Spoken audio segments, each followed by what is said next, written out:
John Bergman is our next speaker, and John is working on the introduction to a new talk he will be delivering many times starting in September. He will be speaking to an audience of educators and motivating them to be the change in their schools. He is looking for your reactions to the opening sequence. The top thing John is looking for is for you to see if the sequence is coherent and the structure is sound. Other elements he would like you to look at are images, delivery, tone, body language. So, is the sequence coherent? Is the structure sound? And how are the images, delivery, tone, and body language? Also, please note that the opening story is purposely left hanging, and he plans to resolve it at the end of the speech. So we'll have to come and hear him another time to find out what it will be. Please help me to welcome John Bergman.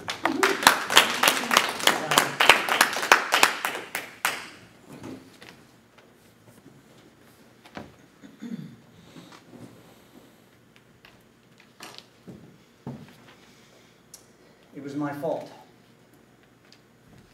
I had done it to myself.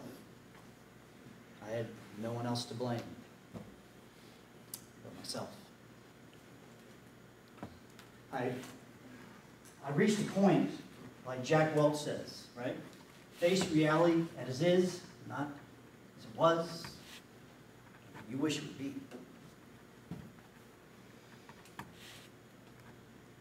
There was a moment where I literally looked into the mirror. It was 20 years ago. I looked in the mirror, and this is what I saw. I'd let my body go, like many people. Maybe too many chocolate chip cookies. Maybe just too much life and busyness, but I looked in the mirror and realized something had to change. I had a similar moment as a teacher after about 15 years of teaching. As I was teaching, I had this crazy idea. I'm going to give my students this really big final project at the end of the year. And then I'm going to interview them all and kind of ask them what they learned. It worked. It seemed like they were all engaged. And then we sat down for the interview. And when we sat down for the interview, I asked them some questions, and it was like they weren't even there. I asked them questions so basic, and they didn't, like, oh. And so I said, Mick, this group of students have been in trouble this year. It certainly can't be me. So I resolved to try it again the next year. I did it the next year. Same result. Was it my fault? Or was it something else? I had another instance to chat with somebody just about 2 months ago. I had a chance to visit with somebody who's become a friend of mine, Eric Mazur. Some of you may know Eric is a physics professor at Harvard University. We were talking about his journey that was similar to mine in this area. And he was a professor, was getting all the grave reviews at Harvard. Seems like a great deal, right? But then he was asked to give this external test. So he gave this external test to his students, and they did horribly. And Eric turned to me and he said, John, I had 3 options. Option number 1, it's my fault. He said, it can't be my fault because I'm amazing. I'm a smart Harvard guy. He says, well, then it could be the student's fault. And he says, well, that was kind of hard to argue when you talk about Harvard students. Number 3, it could be the test's fault. So he says, oh, it's the test's fault. But like a good Harvard scientist, he went and examined the test. The test was good. The test was actually very good. And so he had to go back and look at his 3 options. And he said, John, it was my fault.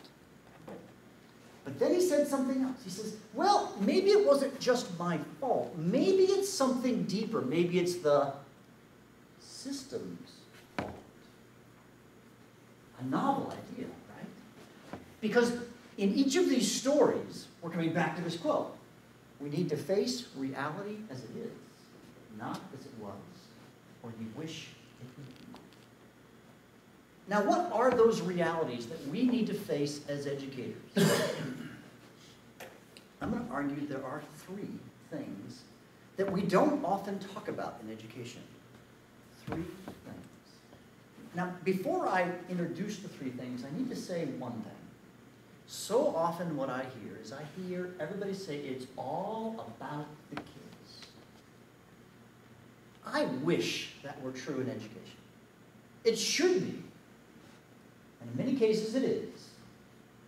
But I think there are three sort of personal, insidious things that are happening in the world of education that we need to talk about, that we rarely talk about. Number one is tradition. Tradition. We've always done it this way before, and nobody questions it. Is it the system, to go back to my question earlier? Tradition. The second one is the one that is the most toxic thing that I have seen, and that is the issue of ego. You would think that we educators would be able to check our ego at the door, but that is not true. I was just having a conversation this week with a brand new teacher, a 22-year-old girl who's just started her first teaching job. And right now, the department is having fights, right? Turf wars over who's going to teach what class. And all I got to do is go back to my teaching career, and I was there too. And by the way, I must confess, I let my ego get in the way too. I remember the time when I was a young teacher, and I would keep some of my kids after class a little bit because they needed extra help. I thought I was doing a service. It was awesome. And this old teacher, she came down one day and said, "John, you think your class is more important than mine." Do you know what my first reaction was? Yeah, it is. I had to do an ego check and realize that she was right, and I was impinging on her, the kids going to her class and learning from her. So I had to swallow my ego. And the third one, that's this personal issue that we don't talk about as we should, is the issue of culture. And the type of a culture that I see that is toxic in schools is best represented by this video clip, which I hope isn't going to be too loud. Can you test this? Now that I've finished the simplifier e-commerce, we can focus on bigger issues like our passive-aggressive environment. We're gonna passive aggressive. Hey. There are no bad suggestions here, no matter how lame they are. Well said, Anne. I've always admired how you just say what's in your head without thinking. Very brave. Good point, Ted. You're living proof that looks aren't everything. Thank you. Welcome. So, TEDx helps simplify our e-commerce business, and this is not a passive-aggressive environment. I just want to see you guys do a good job. This is not supposed to be. This passive-aggressive culture, where the real conversation doesn't happen in front of everybody, but behind closed doors. Where the professional learning community happens in the parking lot instead of actually in the community.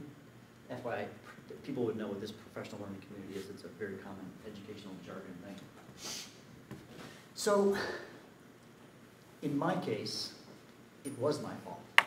I had let myself go. But what we want to do is we want to ask ourselves, what is wrong with education? Besides these deep three personal things, I think there is one other thing that we really need to address, that if we don't, then we are doing a disservice. We need to ask ourselves, let's return to that notion of what the system is. Now, if you were to look at the world of education and ask, what are the big problems, and you ask everybody what you thought the problem was, all the non-educators, right? They'd say, well, it's the textbooks, it's the testing or the accountability, it's the teachers, right? It's the teachers' unions, it's drugs, it's devices. But nobody wants non-educators to tell us what's wrong. We want to listen to other teachers. So we think educators are the answer.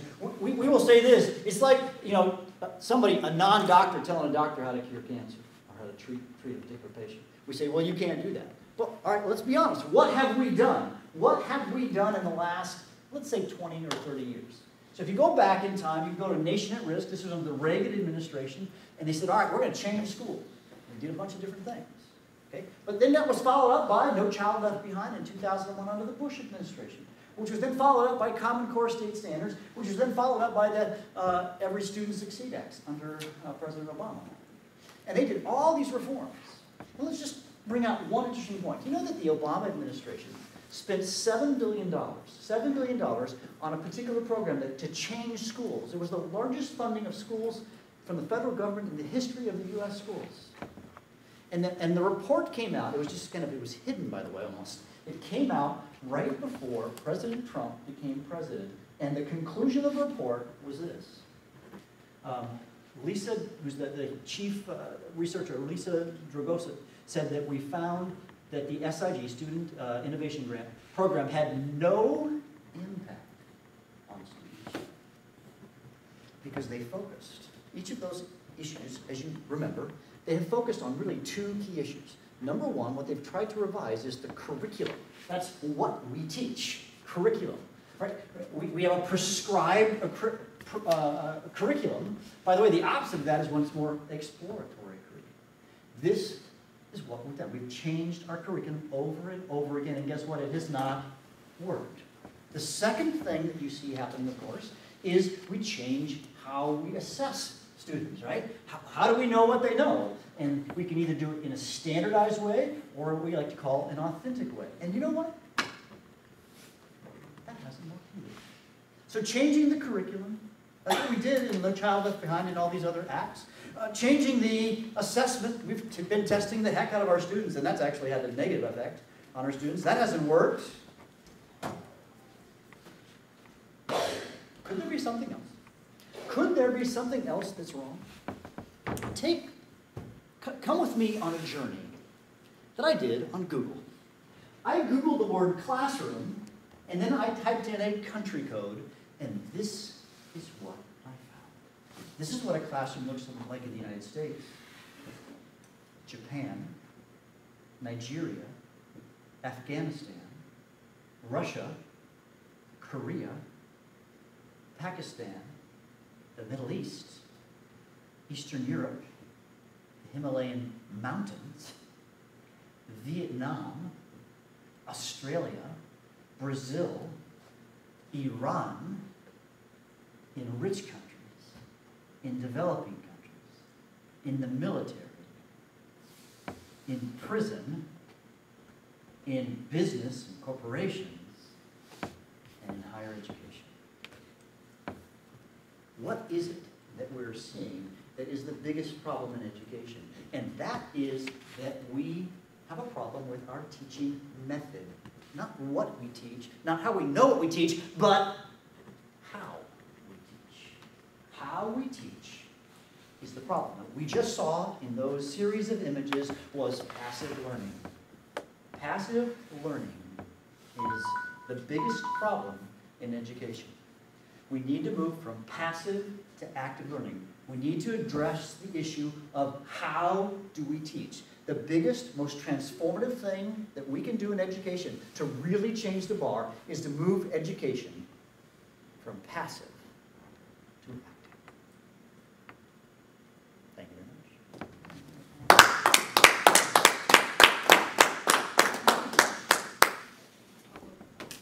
Any questions? Actually, now we'd like to bring up our evaluator, Jan, so he can find out how John did and what you absorbed.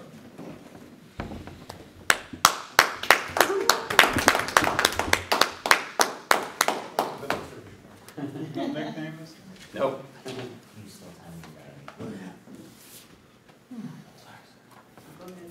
Yeah, you get a chance. Okay, start off with John. How do you think you did? Felt pretty good. It was, you've seen it a few times. I've been practicing it in our other group a little bit, and your advice has really helped a lot. But felt like it was the best time I've delivered that introduction. So I haven't resolved it. There's the answer's coming, so I felt that it was it's good. I stumbled a few times, but that just needs more practice in that sense. Oh, thanks. Okay, Matt. having the benefit of this being, I think, the third time that I've seen this, this by far has improved drastically. You know, I don't remember Jack Welch's quote being there before, but I mean, that it's so appropriate for what is going on overall. And maybe I would take and, you know, hit the 3 points up front and then break down into them after, you know, go through the system, ego, and culture, and then, you know, backfill them after you've made it clear.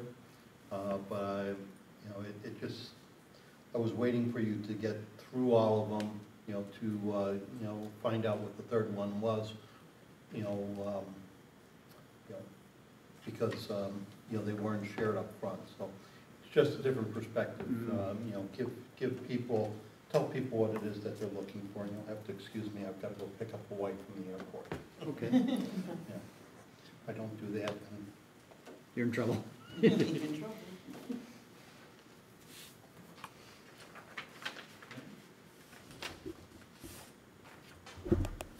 I think it's a very fascinating subject. I think you developed it well enough for me to follow along as someone who was just really hearing it for the first time. A couple of things that I would just say is that you were running a video and you did a really good job about having images change and you were going to them. Just a couple of times I noticed it was a little off, and so that's what I would just say for you as an improvement thing, because overall I think it's strong. You left the video running, and then you actually went on to another point, I think, or whatever, but the video was still running, showing the kids in the classroom early on. And I was like waiting for something to happen. So if video's running, I'm expecting there's gonna be a payoff or something. It's not just, and so I was, at some point I stopped actively listening to you because I was sorry, well, what's gonna happen with the video? Why is it still going? So that would, the timing of it is something to look at a little bit. And also, I think you can memorize that opening quote so you don't have to read the slide. That was one thing. It's short enough, you can read it. I think you can memorize. Jeff? So you're standing and you're talking to people and you're like this, and you've got the clicker like this, down here. Okay. And you do this about 10 to 15 times when you were doing this. Now, I don't care, but other people might because of what it looks like. Thank you. So you need to be careful. Tom, would you mind to read that content of John's speech quickly, if you don't mind? What are we evaluating on? Yes, I want to see, he's looking to see if the sequence is coherent, is the structure sound, and he would like to get feedback on the images, the delivery, the tone, and the body language. I'll explain why I asked this, okay, in a second. When you were standing, I liked your presentation, but your voice were diminishing as you were speaking, instead of getting amplified. I'm not sure if you will be using microphone as you will be speaking it or not, but it seems like with the slideshow that you were presenting it, your voice were diminishing, and we were like, are we waiting for the sound to come out, or you will be amplifying what you're saying? So I would suggest maybe to either speak up, or just suggest that you will be having a microphone speaking in front of you. Then it will make sense that you were lowering your voice. No. The slides, they're great. If you could shorten a few, it only will be to your benefits, because they seems to be distraction to us and to you. And you seem to turn around to see if you're on the right slide or not. So if you could memorize, like you've heard already, I'm not going to repeat, that might help. Okay, and Matt was quite right on that. What I did like is the content, how you did present it, how the school is not focused on presenting to the students' benefits, but more on the curriculum and how they can improve. So there is definitely a great content in that. Overall, your stand, and again, I'm not sure exactly who you'll be presenting to. It's not firm. You kind of wobbling, maybe, would say. Find a stand where it's firm. And that way maybe you will loosen up your hands instead of holding them together as if you're like a football stand trying to protect yourself from a goalie. again, that's my observation, but maybe some people see it differently. If you're presenting this to the students, then maybe that will go cool. But if you're presenting to the young adults or older generation, pick your battle. How would you like to have that presented? Let me just, there was one little thing that I saw. You said, this is going to be the most toxic, and then you told us about ego. I would reverse that, because when you told me it was most toxic, now you gotta prove it to me. If you build up to it and you say, the next one is ego, and this is what's wrong with it, and this is it, and I find this the most toxic, because now you've given us a little background, because when and that's partly just me, when somebody says, well, this is the greatest, or this is the worst, or whatever, it's like, okay, now you gotta prove it to me. And I think you'll get the pushback there, because maybe they don't think before you explained it that there's a good reason, because now, when you say ego, you're going after your audience. And I understand why you're going after your audience, and you covered it well at one point where you said, it's you, it's the system, but it's also me. And that was very powerful, because you're part of this, you're helping make a solution. So I think, just think about how you can draw them in a little more with that. I think Eric was next. Well, you definitely got my attention. I have 3 kids going through the educational system right now, so a lot of things that you touched on hit a nerve with me. That is, let me just say that right off the bat. So thank you for sharing. Some of the things I liked right off the bat, when you talked about the big 3 and the tradition, ego, and culture, what really kind of brought me in was how you talked about that, yes, there were times where you were part of the problem. I love that back and forth with the other teacher coming in, and you saying, yeah, my class is more important. So it was just good to see that you weren't just pointing fingers, you had a realization that it's everybody. Very nicely done. I was a little bit confused in the beginning, personally. As you were talking, there was slides up there, yeah, and some of the things going on in the background. So my focus was going back and forth. So my suggestion would be kind of one or the other. If you're going to have the video, I would be silent so we can watch the video, and then have the attention come back to you. I thought the speech really had its claws and really had its power when you brought up the big 3 and you asked the question, what is wrong with education? And I mean, that's a great premise. It's sharp, it's crisp, and then you built a great story. I mean, you really did. It's not that, it's not this, and then you built up to kind of the crescendo. That part I thought was brilliant. The beginning, I would say first 5, 6, I don't even know if you need it. I don't know. The back end was so much more powerful that I thought it left a little bit to be desired on the first. So. As far as the PowerPoint, when you were doing the 3 main things like tradition, ego, and culture, when you said the first one and you had the PowerPoint where you had 10 back to school traditional, I think it said, and then when you said that's the first, what threw me off when it had 10 next to back. So I was thinking maybe you might want to change that out so that number won't stand out, because now I'm thinking, is there 10 different schools that he's going to talk about traditionally? Or, I mean, I thought that number might have been something that you're going to talk about next. But if that's just, you're saying, okay, the first is traditional, I would maybe use a different PowerPoint picture for that. That's my take on that. And then the picture when you showed of yourself with the children, which is so cute. I didn't really understand totally why it was put there.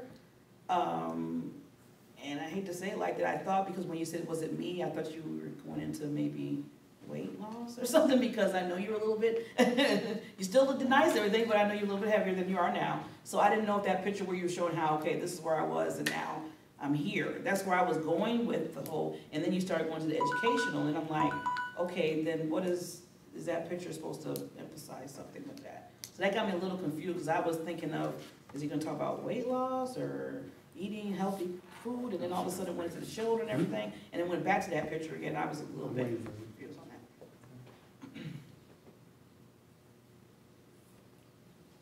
Yeah, I think since we're kind of ahead of time, let's, first time John is going through this with us. Let's take a little extra time. Yeah. Usually I'm looking more at message and content. Tonight, the biggest thing that jumped out at me was I really felt like you were uncomfortable up there. I did not, because you're moving around like crazy. You're doing these positions a lot. Your hands are all over the place. And at the moments when you're trying to remember what you want to say next, you look down at the ground. And I can tell those moments where you're kind of like, okay, what am I supposed to say next? And you look down at the ground. And it's common in the beginning when people are doing that. So as a result, it just looks like you may have been comfortable. You may have felt like it went great. But when you watch it, it looks a little uncomfortable. And I think part of that is, yeah, depending on who you're giving this to and what the setting is, that might be okay. But it may be more casual, but I think you can be casual, but at the same time command the room a little stronger. Like, for example, make sure that your movement is on points rather than just bouncing around. Even if it's on sub-points where it's point A, 1, point A, 1, 2, 3, and you can move around that way. And when you get to those points, you can move and do that. And there's ways we can do that, and we can show you that. Like I said, if you are going to have that moment where you can't remember, it's okay to take that moment and pause and relax, but make sure you're looking up. Because I think at times, too, you were looking past the audience. Now, maybe it's because you're going to have a larger group, but I felt like, really, today, the biggest thing for me was mostly on delivery. And these are things where what you have is really great. What I'm talking about will take you to that next step beyond. And it will give you that opportunity to be, okay, you're getting those thousands, you're getting those download numbers can double. And I think that's kind of what right now you're missing is those presentation skills. Because the content is there. And as somebody who grew up learning disability and dyslexic, your questions are questions I always had going through the system, which is, and I wrote it down, which is, that how do we do exploratory in a world of standardization? Because the answer I got in my entire life has been, no, I don't think so. No, I don't think so. And so I think that's huge. And I think it's a great thing. One thing, you asked a question at the beginning. Now, maybe this is the question you were coming back to. But you said you talked to your students and you asked a question and they didn't answer it. I really wanted to know what the question was. And because you never told us what it was. Now, I don't know if that was the part that you said you were going to come back to, but if it's not, tell us what it was. It could be really funny, too, so it would give you that opportunity. Okay, just one quick thing. If you want to use this, your audience is going to be sitting in the same configuration of the pictures you just showed us in the classroom. Yeah, true. And I don't know that's a good point. if you want to use that or not, but just is something I thought about. They're sitting in these rows exactly like they teach. Mm-hmm. So maybe you can reflect, you might be able to use that as to reflect it back to them. Tom?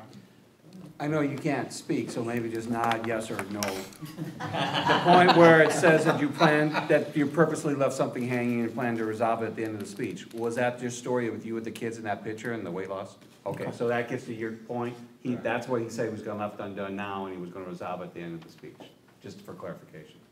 Thank you. Then don't take the picture out then. That part at the end with the classroom was incredible. Yeah. That was awesome. I mean, right there, I'm like, yeah, I definitely want to hear what he has to say. Because that's probably the best use of PowerPoint I've seen in a long time. That really hit home. Because you're going to have everybody in the room going, wow.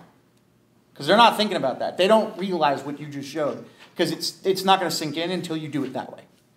Are you talking about when you showed all the pictures about the different countries? Yes. That was very powerful. Just one other thing that I was going to mention is, it goes back to what Jeff was saying earlier. You want to lead a movement. You don't want to just be a speaker. You want to lead a movement. So those presentation skills and that charisma on stage is going to be really necessary to lead that movement. So it's something to think about. Anybody else? Good. Thank you very much, You John. guys.